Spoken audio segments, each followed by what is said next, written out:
Hold on to your history books because we're about to peel back the layers of a crime that feels like it was ripped straight from the pages of an Indiana Jones script. Yet it unfolded in the sacred, silent halls of the Taxila Museum in Pakistan.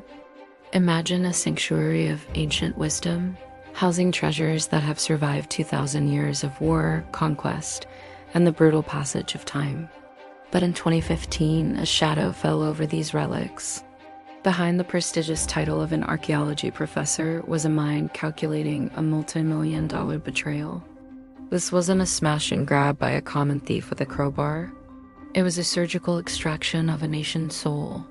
We're talking about the infamous Taxila Museum heist, a crime so audacious, so utterly cold-blooded that it turned a guardian of history into its greatest predator. But why, you might ask, would the theft of a few stone statues garner such international fury? Because this wasn't just about art, it was about unprecedented access. For years, the professor operated as a ghost in the machine. He didn't need to pick locks or bypass laser grids. He held the keys to the kingdom. He was a man of high standing, a director general who moved through the museum with a swagger that commanded respect. But while he was lecturing students on the divine beauty of Gandhara art, he was secretly cataloging the very artifacts he planned to vanish. It was a masterpiece of criminal patience, turning a world-class museum into a private shopping mall for the elite international black market. He wasn't just stealing stone. He was stealing time. Then, just like a scene from a high-octane heist movie, the professor executed a plan so cunning it fooled millions of visitors for over a decade. This wasn't a simple theft. It was a hall of mirrors. Using his expert knowledge, he allegedly facilitated the creation of high-quality replicas fakes so convincing that they sat on public display while the 2,000-year-old originals were being created and shipped to elite auction houses in New York and London. For years, the world was looking at plaster and paint, while the true spirit of Taxila was being sold to the highest bidder. It was a performance of academic bravado that left even the most seasoned investigators scratching their heads in disbelief.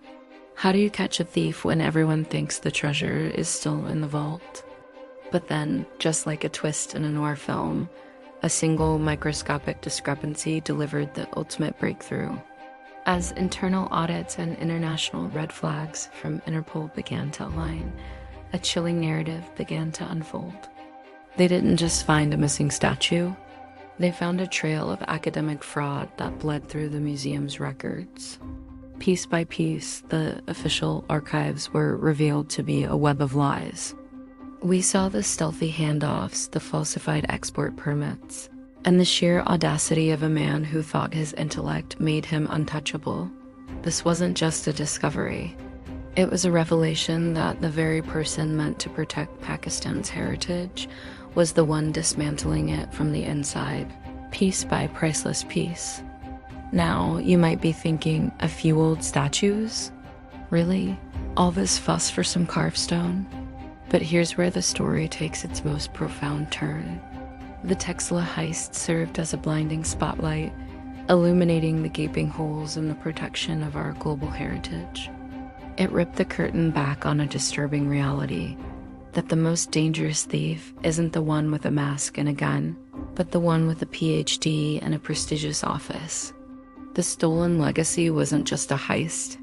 It was a cultural tragedy, a moment that proved that sometimes the most extraordinary crimes are the ones committed by the people we trust the most. As the dust settles on the ruins of Taxila, we are left to wonder how much of our history is still real and how much is just a clever fake.